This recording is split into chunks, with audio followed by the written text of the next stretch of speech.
Hello again. Today we're going to be looking at a new meter. This is the Fluke 97. It's a 50 megahertz scope meter. It was made by Philips. I found this with all the accessories. Here we can see the wall transformer for it. All the original manuals are here. Limited warranty. It also came with this self-paced training program. Has a little workbook. There was a VHS tape. There's also a small circuit board that goes with this and a 9-volt battery. I think this was made at a time when Fluke was looking to expand their markets. They had formed a partnership with Philips to make this scope, and then they sold these to the automotive market. If we look at the very back of the unit, we can see Fluke and Philips. And looking at the barcode up here, we can see Philips, made in Holland. And we can see one of the accessories that they offered was this capacitive pickup. This is for automotive. The date on this is 1993. Made by Philips. You can see on the front of this it has two BNCs. These are the two analog inputs for the oscilloscope, and then it has two banana connectors for the multimeter. This also has a function generator built into it. It's not very good. It can do sine and basic square waves and a ramp, but that's about it. And I think it's a 400 ohm source impedance on that. But it is good if you just need a real simple signal. You can create it with this. It also comes with this crazy probe here. You would plug this in place of a scope probe. It's a PM8918, 4 kilohertz bandwidth. You can use this to measure your DC voltages. Again, all in very good condition. I actually bought two of these from the same person. He was using them in an automotive shop. When I went to look at these, I took my resistors with me along with some spare probes and a small little signal generator box as well. I basically went through all the functions of both meters before placing the offer. The guy gave me a really good price on both of these, so I'm pretty happy with them. We'll just turn it on.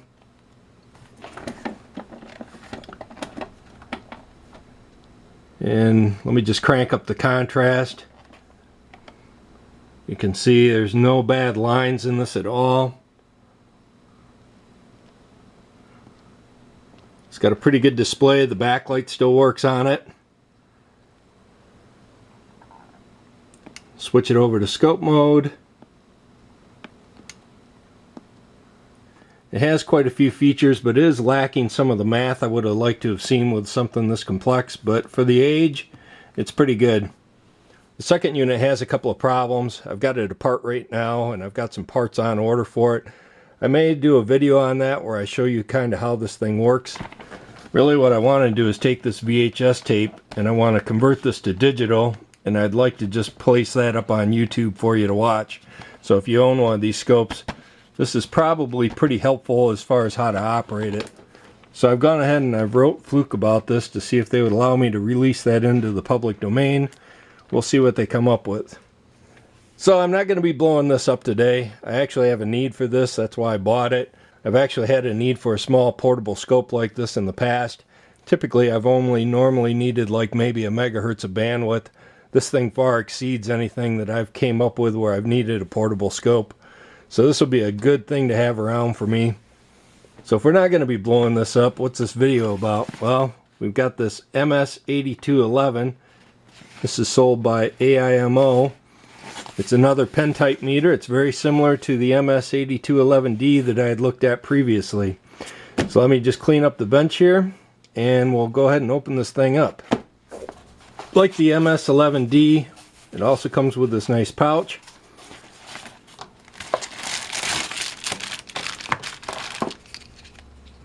Again, comes with a couple of alligator clips, a manual, all written in English, and then the meter itself. I haven't opened this thing up at all yet.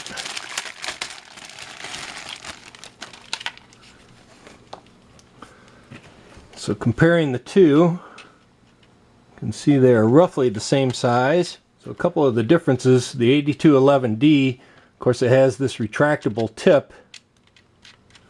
This one does not. It has this removable cap. The 8211D, which I would assume would have been for digital, had the red-green LEDs up here. So you would select this to logic mode, and then depending on if the signal were low or high, it would emit a green or a red light. This meter doesn't have any of that. It does have a flashlight in the end. You can see the 11 has non-contact voltage detection. The D did not. Amazingly enough, this one appears to have a backlight. The D does not. Both of these meters cost about $20 US. They're both 2000 count averaging. They're both rated for 600 volts max. They both can read down to 10 microamp resolution. And they're both good to 200 milliamps. Of course, the D model used a PTC rather than a fuse to protect it, where the non-D one uses a fuse. They call for an FF250 milliamp 250 volt fuse. When we take it apart, we'll see if it's glass. I assume it is. Another difference between the two of these, when you're looking at AC current and voltage, the D model was rated for 40 to 200 Hertz, where the non-D one is rated for 40 to 400 Hertz. Another thing I'm not so sure I like about this meter, as you can see, the lead does not plug in. And of course with the D model it came with two different probes that we could plug in. I doubt it came with batteries. Yeah, doesn't turn on. Let's go ahead and we'll take this apart and we'll see what this looks like. Thought what I'd do is just kind of compare the D against this while I'm taking it apart. You can see they both use two AAA batteries. You can see where they're side by side on the D model, and with this meter they're lengthwise. You can see in both meters they use a brass insert for the screw that holds the battery cover. The other thing we can see, this one uses a nice spring, where this is just the metal tabs. So if you're going to take one of these apart, I've removed the 4 screws here. The case won't open up, and if I run my finger over it, it looks like they have another screw placed underneath this past QC sticker. Oh yeah, sure enough.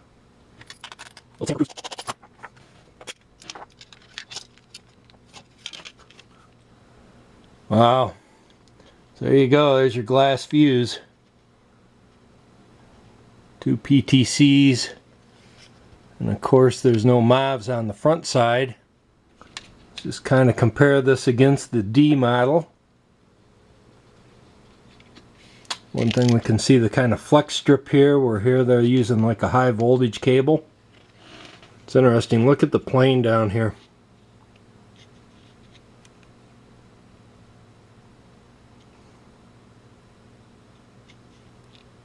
This whole section here is plain.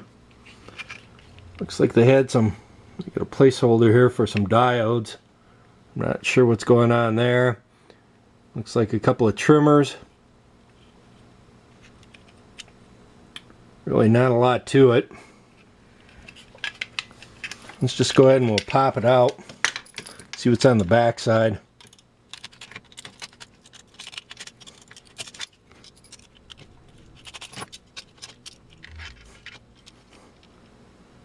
Let's see our switch contacts.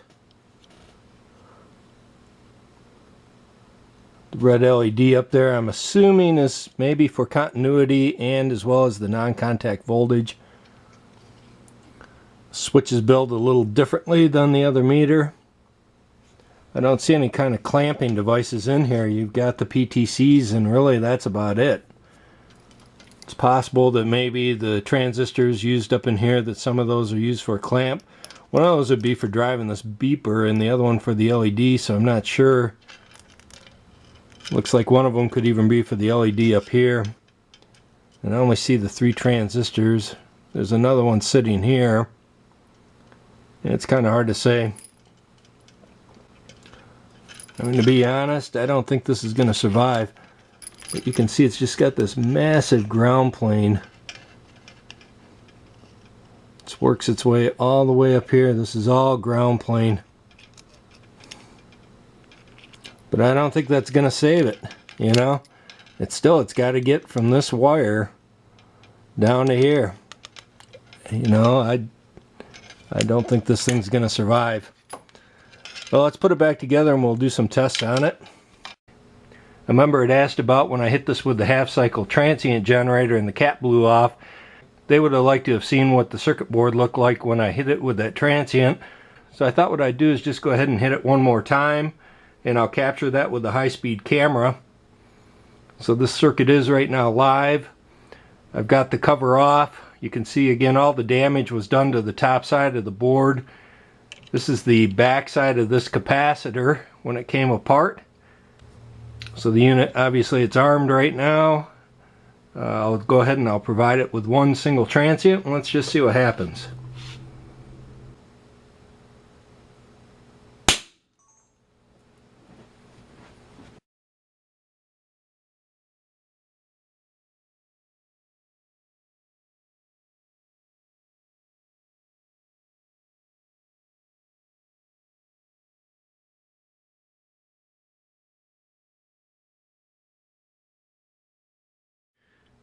You can see there's a little bit more damage down along this area here. Up in here. Looks like it may have found a new path. I'm not too surprised, you know, because we did quite a bit of damage up in this area originally. So you can see I've got the MS8211 reassembled. It powers up just fine. We'll go ahead and run some functional tests on it. We'll start with the resistance mode. And again, I'll just be using my precision resistors. You can see I've basically just taken an alligator clip with a probe on the end. We'll clip that to the end of our probe. Of course, we can't change out the other one. And we'll just start with resistance mode. So this is with a short. This is a 0.5 ohm. This is with a 1 ohm. This is 50 ohms, 100 ohms, 1k ohm, 10k ohms, 100k ohms, 1 meg, 10 meg. This will be diode check mode. This again was with a short. This with 1 diode and 2 diodes. Of course, they rate the meter, I think it's 1 volt open circuit, so it wouldn't be able to read more than 1 diode. It's continuity test mode.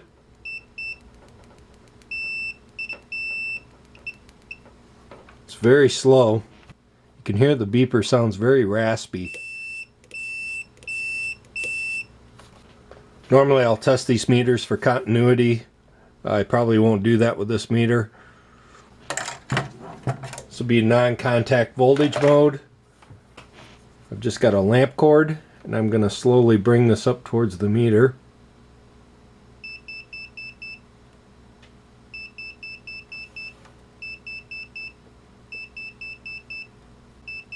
Fairly sensitive. Currently the meter is attached to my Fluke calibrator, and I have it set for 10 volts.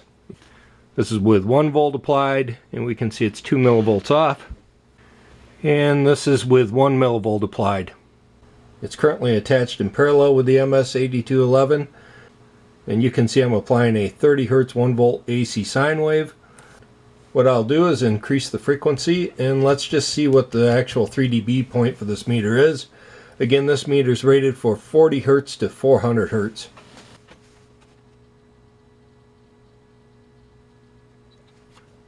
You can see it's currently at 400 Hz, and there's no appreciable attenuation.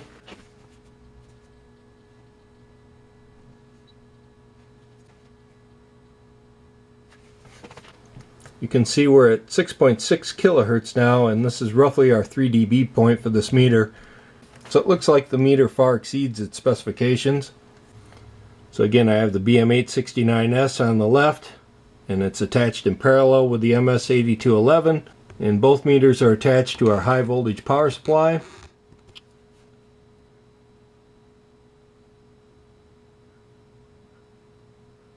Again, the MS8211 is rated for 600 volts max. We'll just see if it'll break down. This is the maximum of our power supply, so roughly 980 volts. So there's a slight discrepancy between the two meters. So again, both meters are attached in parallel, and they're both hooked up to the high voltage power supply. You can see our Brahman is showing roughly 539 volts RMS. Unfortunately, it looks like the MS8211 is resetting. Again, I'm applying roughly a 100 Hertz square wave.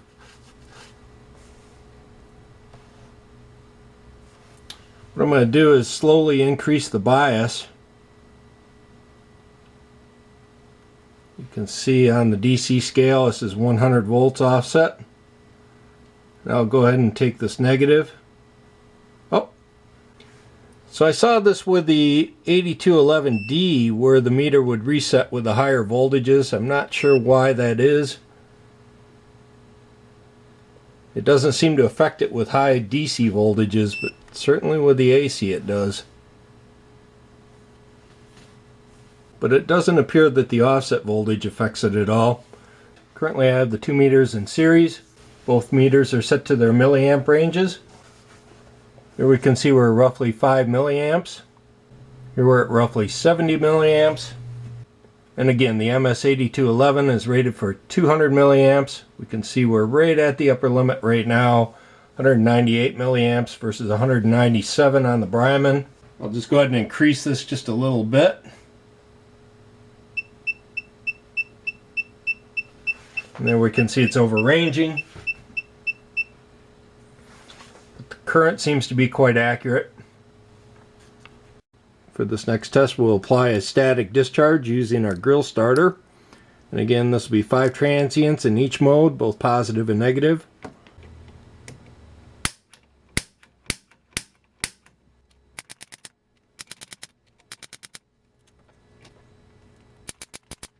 I think we might have just damaged it.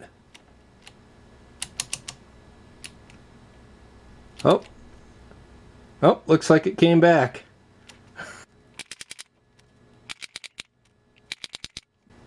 Let's just try it again.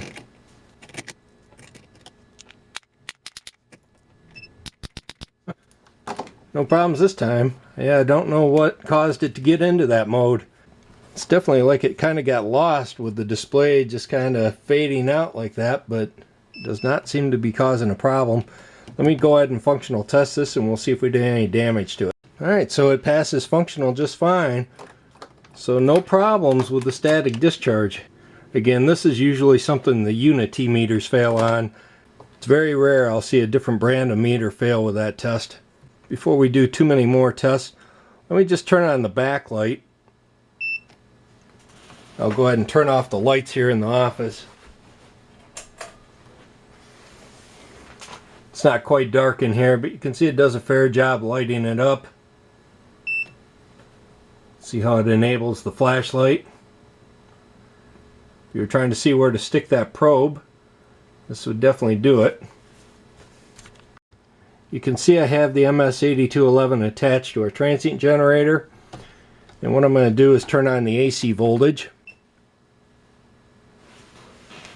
And again, this is a rectified 220 volt signal. You can see it's reading roughly 116 volts. What I'll do is I'll rotate the knob. We won't go into the milliamp mode, obviously, and I won't do non-contact. Alright, let me go ahead and functional test this real quick. Well, unfortunately, we damaged the meter. You can see in resistance mode now. It's reading roughly 2.7K. This meter's been off for about an hour. See if I dead short it. Reads 0 ohms. In the diode mode, it reads 0.7 volts. Continuity mode still seems to work. But the resistance to detect that's going to be quite a bit lower, so you'd expect that would work. Flashlight still works. Backlight works. AC DC voltage mode works. Milliamp still works. Non-contact voltage works. So what I'm going to do is keep this in the voltage mode. I'm going to attach it to our transient generator and we're going to do a voltage sweep on it. And we'll see where this meter still fails at. So I've gone ahead and I've got our transient generator set up. And you can see what I'm going to do is use our Fluke 97 throughout this test. You can see we are roughly 500 millivolts vertical per division. It's 2 divisions up, or roughly 1000 volts. It's also set at 50 microseconds per division horizontally. You can see we're roughly 2 divisions full width half height, or roughly 100 microseconds. You can see I've got attached to the high voltage probe so I'm not really concerned about damaging this thing at all. So I'm all set up, and again, we're only going to be testing this in the voltage mode.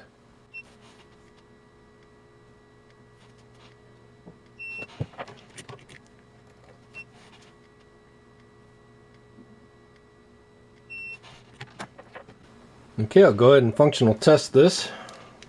Okay, both the DC and AC voltage modes survived that just fine.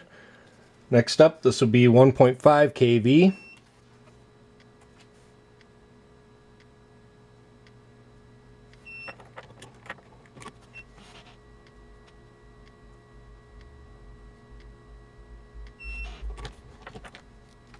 Alright. Okay, the meter passes functional just fine. I think what I'm going to do, just to make this a little easier for myself, I'm just going to run transients in the positive mode. For just a quick functional test, I'll just enable the line voltage on the output of our transient generator. So we'll turn this on, we'll see our 235-ish volts. Turn it back off, and then we'll begin testing again.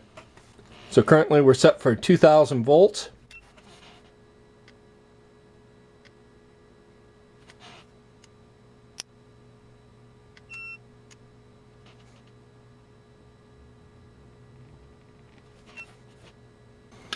You can see something is breaking down in the front end of this thing already. Just occasionally you can hear it clicking.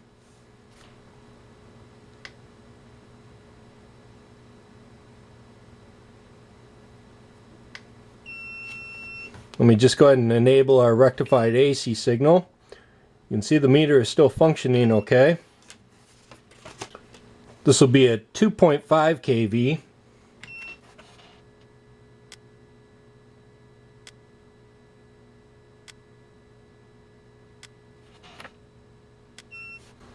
Again, we'll re-enable our output.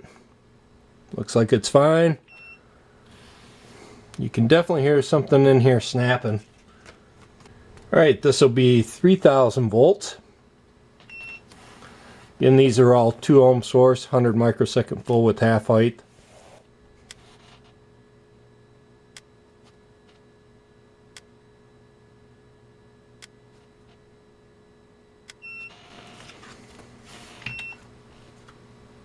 Still seems to be reading voltage fine though.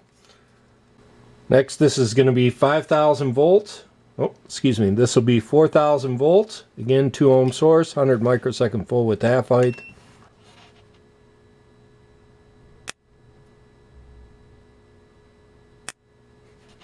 And we can see something obviously breaking down up in the front.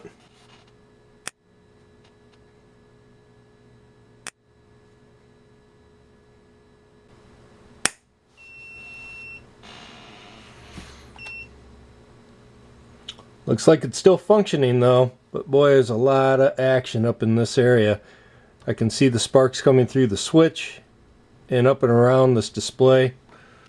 This will be 5000 volts, 100 microsecond full width half height, 2 ohm source impedance.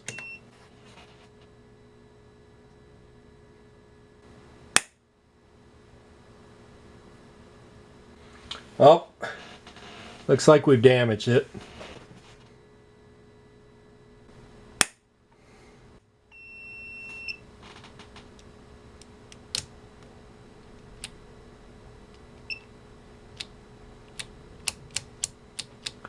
And you can see it will not power up.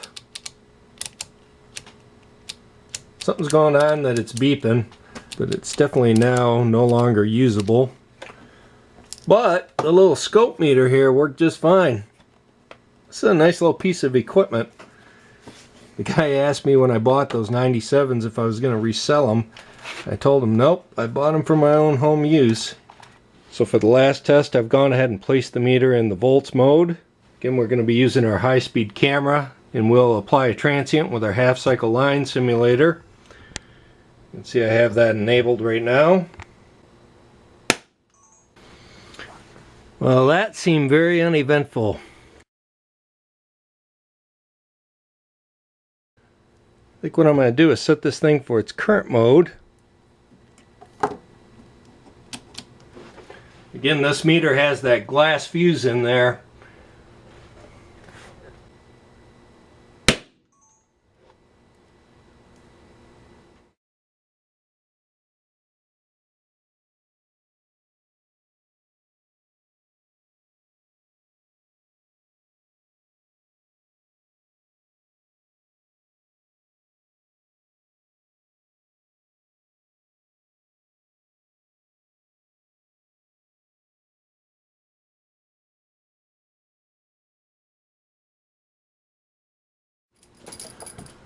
Well, a little bit of a jump on that last one.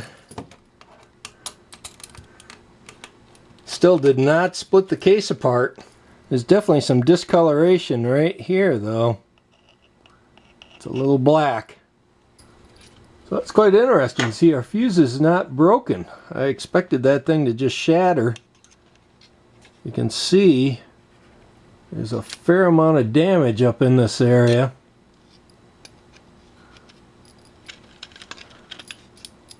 All along through here. You can see it's discolored the back of the case here quite a bit. A lot of black. I'm guessing this is our transistor that may have been one of the clamps, because it is torn right off of the circuit board here. Wow.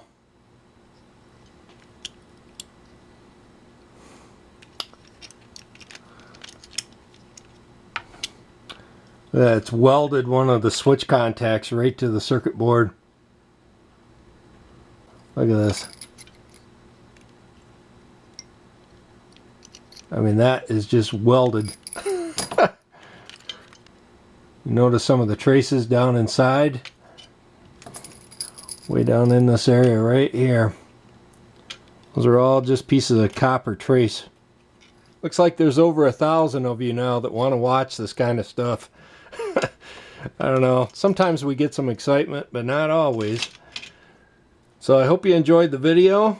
Hope you like seeing the new Fluke 97. Again, still quite a useful piece of equipment. Maybe in the future I'll do a video where I repair the second one. Or like I said, what I'd like to do is actually go ahead and release that tape that I've got to public domain. Well, I think that's going to be it for this video. The Mastech MS8211 obviously not quite surviving very well on these tests. Till the next meter.